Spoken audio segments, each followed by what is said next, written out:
I'll start with the attachment triad. So that is Enneagram 3, 6, and 9. And so, in my opinion, anyways, there's this entitlement to your support, to others' support, regardless of whether they're social dom or social S. Attachment types crowdsource internal values, metrics, beliefs, needs, support, and outcomes. Or, another way to put it, is a sense of entitlement to getting their needs met via others because they're following established norms, wins, and living up to specific requirements.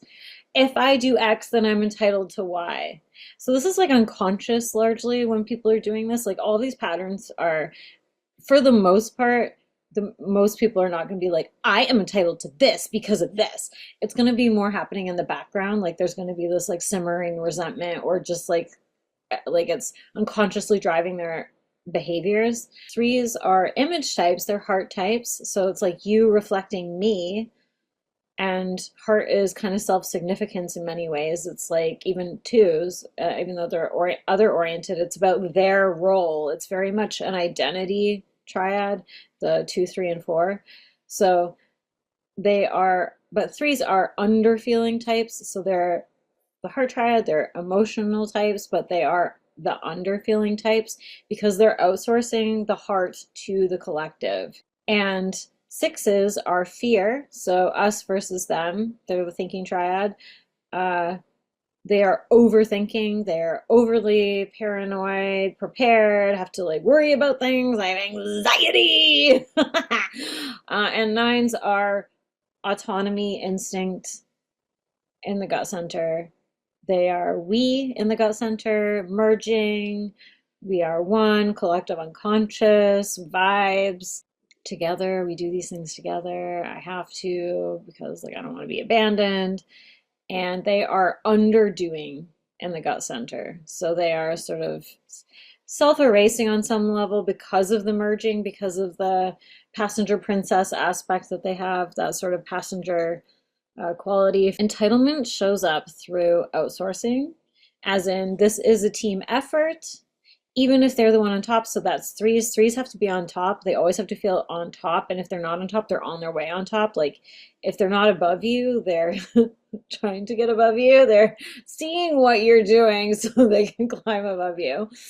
So it's a team effort in the sense that they're getting the team to help them build themselves at the top, position themselves at the top.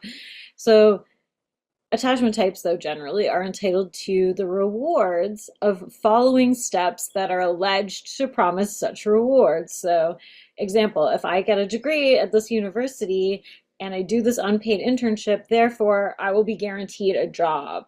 If I become the ideal, if I'm like, looks max, all the chicks will want to like ride my D. If I get the wife, I get the house, I get the da da da. Finally, then I'll feel like I belong. If I'm loyal, if I show up for my friends, then they'll never leave me. Like, I don't know, it shows up in all these different ways, but it's like this sort of social contract, even if, again, they're not social types, where they're sort of like, there's this implication of a social contract. So threes outsource self-worth, feeling, and value, how valuable they feel, via gaze, which is like the audience, it's the clients, it's the group, it's all the chicks that want them, all the guys that want them, it's the job title, the position, through their achievements, through their metrics, through their, again, like this kind of like measurable value where it's like, I did this, did, and now I'm entitled to the car, I'm entitled to the women, I'm entitled to the whatever. Sixes outsource thinking. Sixes hate to be told that they outsource thinking. A lot of sixes, not all, but the ones who are more self-aware are just like, yeah, I outsource thinking. Less so if they have 8 or 1 in their type, but so they outsource their thinking, fear, and security via authority or being against authority, tribe. So with the tribe or against the tribe where they're like an outsider in another tribe, but it's like a smaller tribe against the larger tribe, or it's like the downtrodden tribe against the like the oppressive tribe. There's this sort of good, bad, power, like authority figure, uh, oppressed, oppressor, kind of thing that goes on with sixes. And that can show up socially too. That can show up in romantic relationships depending on their dominant instinct. And they outsource via consensus and collaboration. So there's this sort of implication of like, we're all on the same page, right? I can hear other people's views, but for my like crew, we're all on the same page, right? Like, you're not gonna betray me. You're not secretly like a racist. You're not secretly a homophobe. Nines outsource doing, autonomy, and specificity of self, uh, via hitching their wagon to someone else's ride or going along with the vibes. Kind of like, I feel like a lot of nines fall upwards sometimes where they're just sort of like going with the flow. So it's kind of like a great strategy in some ways. Where you just kind of like, if I just like keep showing up for this job, like eventually I'll get promoted, I guess, and like, or if I hang out with like these interesting people, I'll be kind of like more interesting by osmosis. Nines are the most vibey type, so not that like there aren't like toxic or shitty nines out there, but they're the more likely to try to go with the flow and like kind of be part of the crew. And if they're like a loner nine because they have more hexad or they're social last or something like this, or they're just like misanthropic and disillusioned, um, then they can feel sort of um, listless because of the merging qualities. So they sort of like need, again, like even if they're social last, there's sort of like this need for others in order to exist. Or if they have to outsource, it might be like identity through music, through their favorite bands, through their favorite TV shows or films, or some like special interest that they have, and then that sort of is what creates their identity. So further, threes feel entitled to your positive gaze, recognition, and the rewards that comes with deadening their heart and transforming into the ideal. They sacrificed authenticity and vulnerability at the altar of value and success. So this is like a big one that I think like triggers a lot of threes, where they don't really necessarily want to own it. But like three is the vanity and deception type. So um, because they deceive to keep that self-worth going, where and like how they deceive can be like a spectrum, right? Like all types, deceiving can just be like kind of white lies to make themselves look better, and maybe they're throwing somebody under the bus, or maybe they're saying massaging the truth a little bit to make themselves look more impressive, especially in whatever their dominant instinct is, to being like downright like diabolical and smear campaign, rivalrous. So how they kind of see it is like, you will pay homage, you will bow to their superiority. They might not like say that out loud, but that's what they're thinking, and give them what they desire. Peasant, especially if they're a three-wing four. Three-wing twos are a little bit more peoply, but they are still competitive. Like threes are very competitive. And if you refuse, you'll come to regret it. Sixes feel entitled to your loyalty, dependability, security, certainty, and whatever expertise you have. You must deliver for the team, for the crabs in the bucket.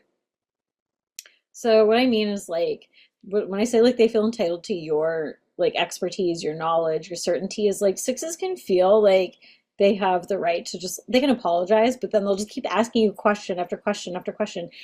And they can become like almost like mental vampires on some level, where it's like, you've got the goods. You've got the goods, and I want the goods, the mental goods, the certainty, the knowledge, the access to the thing that will make them feel safe.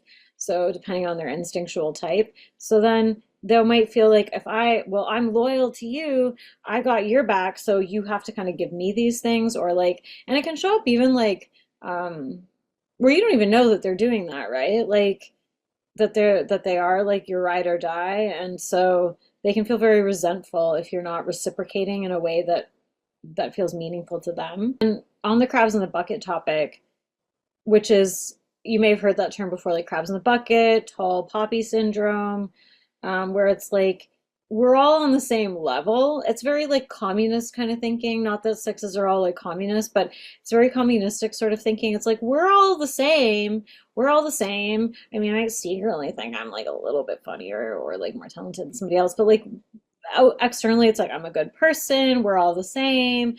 I'm maybe a little bit more special, but like we're really all the same. And so the crabs in the bucket thing is like can be like when sixes can see somebody rising out of the bucket, they can get really triggered or threatened, where it's like, "Ugh, are they going to abandon me? Are they going to leave me? Are they going to betray me? Or am I not good enough now?" And they can get envious. Like I've talked about this in my horror of the heart types thing, probably. Um, I definitely wrote about it before, where I actually see attachment types that get way more envious than like fours do in the classical sense. And I see it with sixes where they can get kind of like they kind of sometimes will want to cut you down to size if they think that you're like getting too big for your britches because it makes them feel unsafe. So it's like, well, if you feel overly confident, then like you're gonna leave me and like also like you shouldn't feel that way about yourself because I'm not allowed to feel that way about myself. I'm not allowed to be like that. So I have to cut you down to size a little bit too. Um, but at the same token, they can also be a really good team player and support your rise. So this is like the dichotomy. I think sixes are one of the real dichotomous types. Paradoxical types is like they have all these, it shows up in like either end. I don't know if like I even really like the term counterphobia for six. I just think that they can flip flop depending on the situation. I think like counterphobic sixes is more just like six eights and six fours maybe, where they're like more identified with being like an outsider and like people are against me and this kind of thing. So, um, but yeah, so but they do have the team building thing of like, I'll support you, but then there's this implicit contract of then you'll have to support me. So if I help you with your rise to the top, you're gonna take me too, right? You're gonna take me too, right? And if they fall, you must catch them. They sacrificed self-trust and selfishness at the altar of security and loyalty. So what they're sort of like demanding without demanding it is you'll make me feel safe and supported, or I'll call you out as the bad or incorrect person, belief, side, or rival. And I do see this happen. I see this more with like sixes with like four or eight in their type, but it can be very like they can get really ramped up on like this is a bad person. We have to stay away from this person. This is the bad way of doing things, or like I'm not like this type of person. Nines feel entitled to your preferences, life force engine, the map that you're following, and the specific fantasy they believe that you offer once they've decided this is the vibe for them. And this won't be like explicit. They won't be telling you this explicitly. This will just be happening in a withdrawn, kind of fantastical way. But it's sort of like once they like have sort of like attached to your ride, like as the passenger, then it's sort of like they're sort of like hoping you'll psychically intuit their needs. They sacrificed boundaries, their needs, and preferences at the altar of calm, vibes, harmony, and being your favorite passenger. It's sort of something like your life support system must also keep me alive, psychically intuit my needs, and be smooth and frictionless, or else. It's like a passive entitlement where it can grow to be more aggressive if they're like a nine wing eight with like seven or something like that in their type. But nine wing eights, for example, have like more of this sort of like assertive territoriality to their type where they can feel more like, well, this is this thing that I've kind of staked my claim in, so it's mine, and like I'm sort of entitled to like be a part of this thing now. Whereas like nine wing ones are less like that. Nine wing ones are more conscientious, driven to be a good person, sort of keeping the peace more than nine wing eights are. So it kind of shows up a little bit differently. It's a sort of like upwardly mobile passivity. I'm not going to necessarily vocalize it or throw a tantrum, although they might get like they might erupt, but then you'll be like, why are they actually upset? Why are they actually being rude? Why are they being passive aggressive? Why do they keep sighing and like ghosting and canceling? But they're not usually, often they won't tell you. It'll be something else that you've done that Or they'll try to, like, especially 918s, get under your skin a little bit until you cause a fight, and then they can be like, oh, this is the problem. If you're a 9, you know what you're doing.